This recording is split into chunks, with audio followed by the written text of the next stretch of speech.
बता दें, महाराष्ट्र की राजनीति में अंधेरी पूर्व का उपचुनाव गेम चेंजर साबित होने के आसार हैं। उद्धव ठाकरे और मुख्यमंत्री एकनाथ शिंदे भारतीय जनता पार्टी इस मौके के लिए अलग अलग योजना तैयार कर रही हैं। हाल ही में उद्धव ठाकरे ने समर्थन में विस्तार के लिए भारतीय कम्युनिस्ट पार्टी सीपीआई से हाथ मिलाया है। अब इस मुलाकात के भी सियासी गलियारों में कई मायने निकाले जा रहे हैं। दरअसल अगर शिवसेना के इतिहास को देखेंगे तो पार्टी के राजनीतिक सफर में सीपीआई एपिसोड का एक बड़ा पड़ाव रहा है।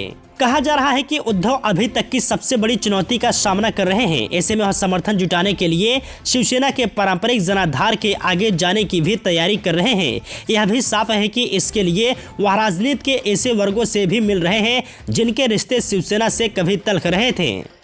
उन्होंने अम्बेडकरवादी आंदोलन की नेता सुषमा अंधारे को शामिल किया और उन्हें पार्टी का उपनेता भी बना दिया। पार्टी के लिए दलित आबादी की ओर से देख रही अंधारे ठाकरे गुट की तरफ से निकाली गई महाप्रबोधन यात्रा का भी हिस्सा रही थी। उस यात्रा के जरिए समूह मोदी की असफलताएं लोगों को बता रही थी। वहीं शुक्रवार को सीपीआई नेता प्रकाश रेड्डी के नेतृत्व में एक प्रतिनिधिमंडल मतोश्री पहुंचा और ठाकरे से मिला। साथ ही उस दौरान उन्होंने अंधेरी पूर्व उपचुनाव में ठाकरे का समर्थन करने का भी ऐलान किया है। शुक्रवार को ही महात्मा गांधी के प्रपौत्र तुषार गांधी भी ठाकरे से मतोश्री में मिलने पहुंचे। इस दौरान उन्होंने पार्टी से अपने अभियान नफरत छोड़ो संविधान बचाओ के लिए समर्थन मांगा। अब बात करते हैं 5 जून 1970 की। वाम नेता और मध्य मुंबई के परेल क्षेत्र से विधायक कृष्णा देसाई की हत्या कर दी गई थी। इस घटना के बाद से ही शिवसेना चर्चा में आ गई थी। मामले में पार्टी के 17 समर्थक दोषी पाए गए थे।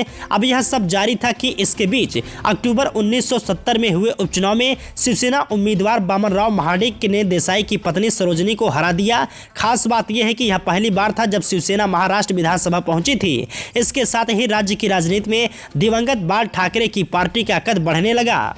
यहां से शिवसेना और वाम दलों के बीच एक और जंग शुरू हो गई थी। वाम दल आरोप लगा रहे थे कि कांग्रेस की सरकारें मुंबई के ट्रेड यूनियन से वाम दलों का दबदबा खत्म करने के लिए उद्धव ठाकरे की मदद कर रही हैं। अंधेरी क्षेत्र में मराठी बोलने वाली आबादी बड़ी संख्या में है, लेकिन ठाकरे गुट मुस्लिम, दलित और ईसाई वोट की ओर भी देख रहा है। ऐसे में कांग्रेस, राष्ट्रवादी कांग्रेस पार्टी और राजनीतिक रूप से हाथियाए पर पहुंचे सीपीआई जैसे दलों का समर्थन भी पार्टी के साथ मददगार हो सकता है। वहीं शिवसेना के एक वरिष्ठ नेता कहते हैं कि ये कदम थोड़े और लंबे समय की गणनाओं पर उठाए गए हैं। हमारी प्राथमिकता अंधेरी पूर्व उपचुनाव जीतना है। भाजपा शिंदे गुट के खिलाफ उपचुनाव जीतना हमारे लिए बड़ा मददगार होगा, क्योंकि पार्टी में फूट के बाद यह पहला चुनाव है। आगे हम मुंबई निकाय चुनाव के लिए भी माहौल तैयार करेगा, जो मुंबई में वर्चस्व बनाए रखने के लिए हमारे लिए जरूरी है। राजनीतिक जानकार हेमंत देसाई कहते हैं कि उद्धव सेना को दोबारा तैयार कर रहे हैं, क्योंकि उन्हें लगता है कि मौजूदा चुनौतियों के चलते उन्हें पारंपरिक जनाधार के विस्तार की जरूरत है। वह अपने दादाजी प्रबोधन कर ठाकरे की राह पर चल रहे हैं, जो प्रगतिवादी सोच और समाज सुधारक थे।